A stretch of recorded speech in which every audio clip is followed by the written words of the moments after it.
It's... Yeah? Did it work?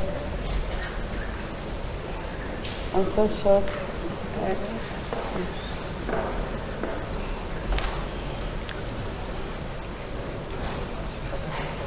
Program directors,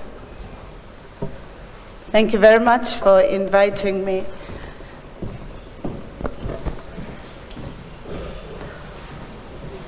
I want to apologize. They say they want to help me because you cannot see me. I'm a little bit challenged, and therefore I was still waiting for something to assist me. So I apologize. They think I'm hiding.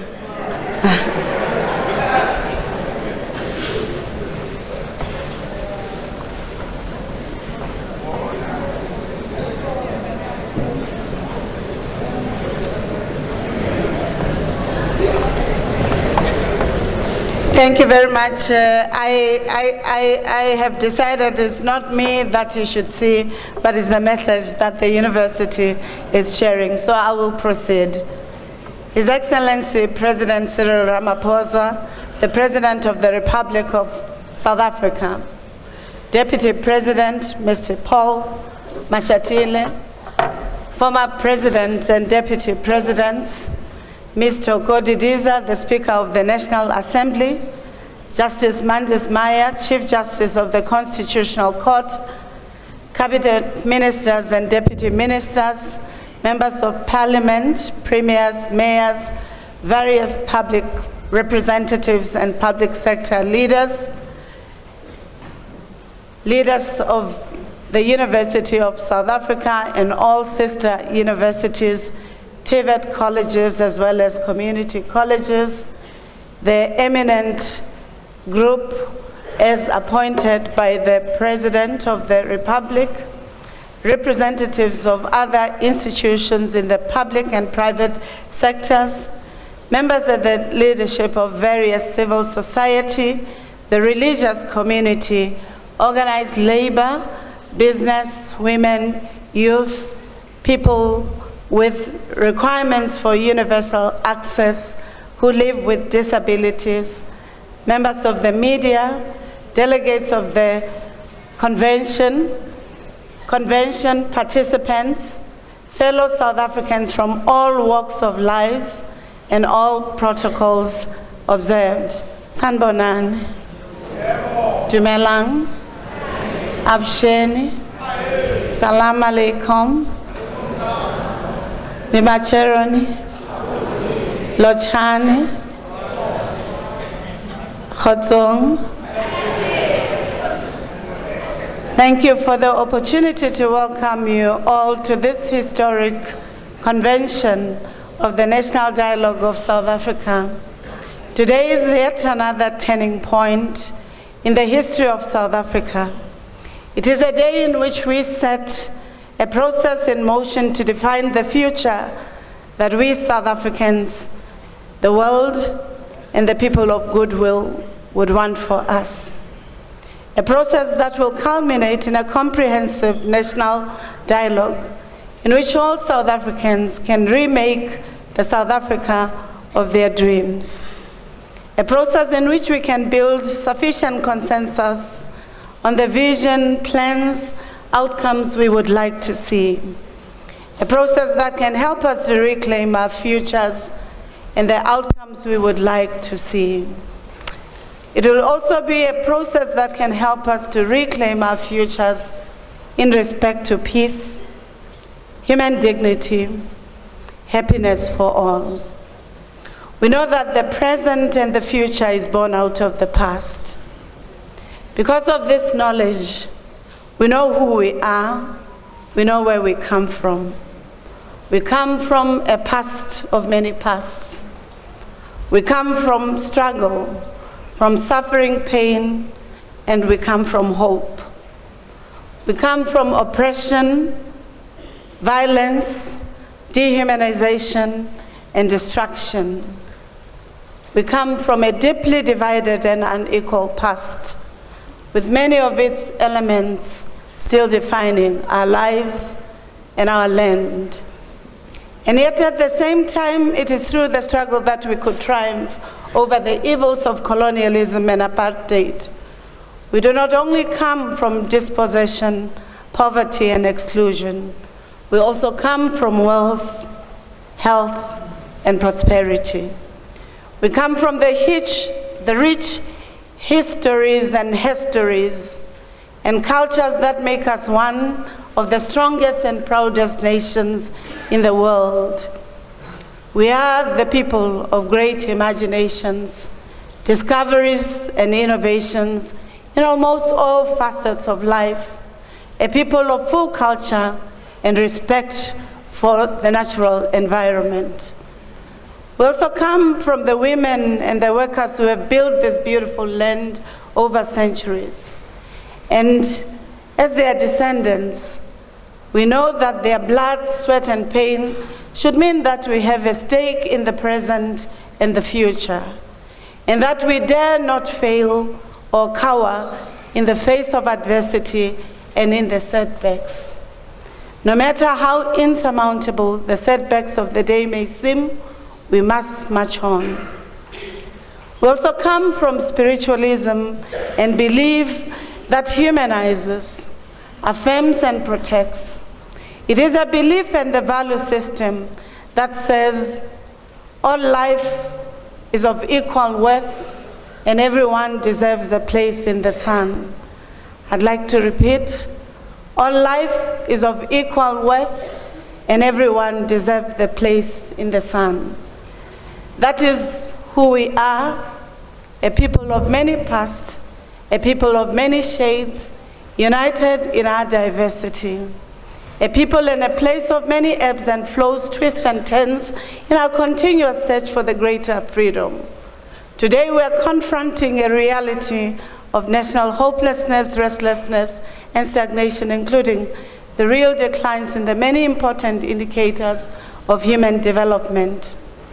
In the land of plenty and boundless talent, we should be able to arrest the dangerous national situation.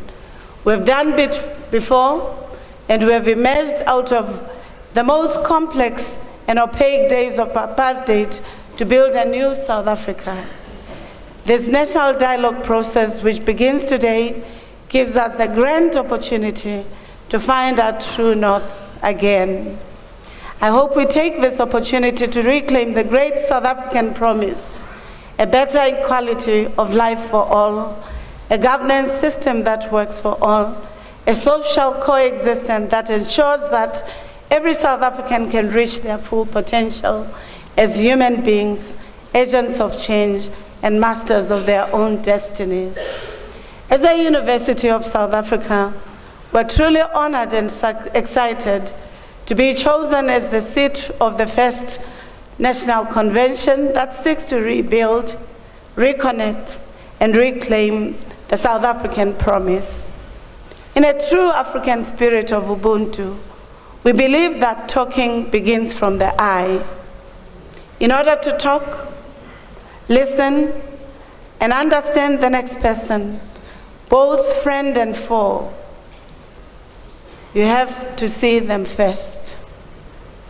They must exist, and you must exist. And in this instance, the I is not the literal I. It is the heart and the imagination of what it means to being human together. The humanity of all parties must be affirmed, and then what follows is the sharing of ideas, of space and imagination about the past, the present, and the future, so that we can co-create life, nurture the environment, and produce the technologies that make life possible under the sun, including humanizing civilizations. It is for the same reason that women, children, and people of Palestine, Sudan, the Democratic Republic of Congo, Ukraine, and/or Russia must first see each other before they can talk and find lasting solutions to peace, development, and prosperity. It is when we see each other, when you see the humanity in each other, that we would be able to reaffirm that we are inextricably bound together, and therefore the future that we must co-construct must be for the benefit of all: our government, our civil society, our public sector, our private sector, and all intersecting sectors, to ensure that we reclaim the future together. Our university is the oldest university in the country. It is also the largest in South Africa and in the African continent. It takes 37% of the higher education system in our country. It is a partner to our country, to our continent, and to the best that Africans must project in the world. It is therefore for this reason that we at UNISA are committed to ensuring that while we engage in the critical issues of national importance, that you will enjoy the University of South Africa hospitality. You'll enjoy its architectures, its various cultural and historical sites, and monuments that make up our beautiful university. But above all, you must enjoy the commitment to being part of the emancipatory project and histories of this country, whether in the past as it would be in the future. Our relevance and value add to society is not only about teaching, learning, and research. It is also about engaged scholarship and community engagement, including facilitating and providing platforms for engagements, for learning together with one another from the varied vantage points, so that when we converge together to dream the future that we want to craft together. As universities, we are a public institution which is necessarily invited to ensure that knowledge is transformative, is revolutionary. It creates opportunities for engagements so that we find cohesion, social capital, and even amongst foes and friends, or even foes and foes, that there is an opportunity for success. In a project of emancipation, it is important that universities are not ivory towers, but are partners. And it is for this reason that the University of South Africa accepted the invitation and the challenge to being the venue that hosts this important historic event in the life of our country. It is also one of the ways in which we realize our vision of being a truly African university, shaping futures in service of humanity. We also hope that we can use this opportunity and the processes that will follow to debate, to contest one another, but more importantly, to find the solutions to produce the outcomes that will create the South Africa that we yearn for.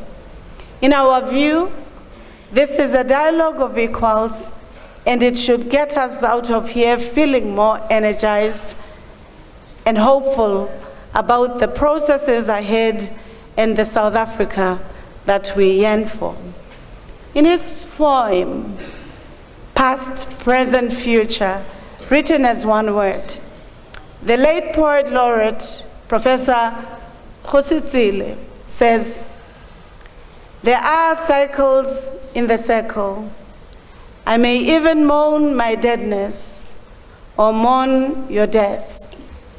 In this sterile moment, asking, where is the life we came to live? Time will always be past, present, future is always now. Where then is the life we came to live?"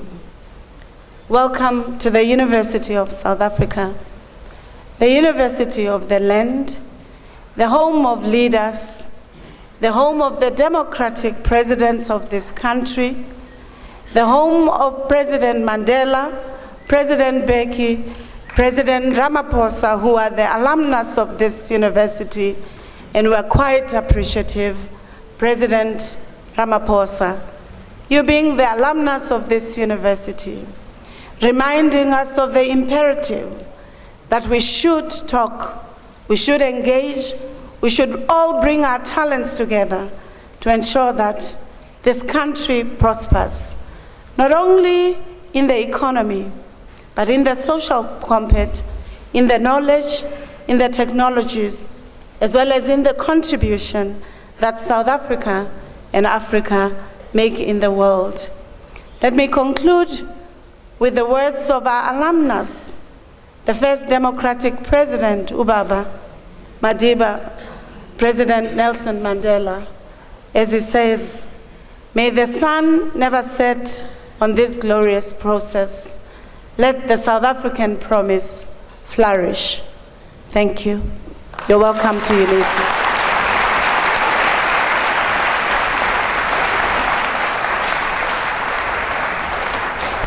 A louder round of applause.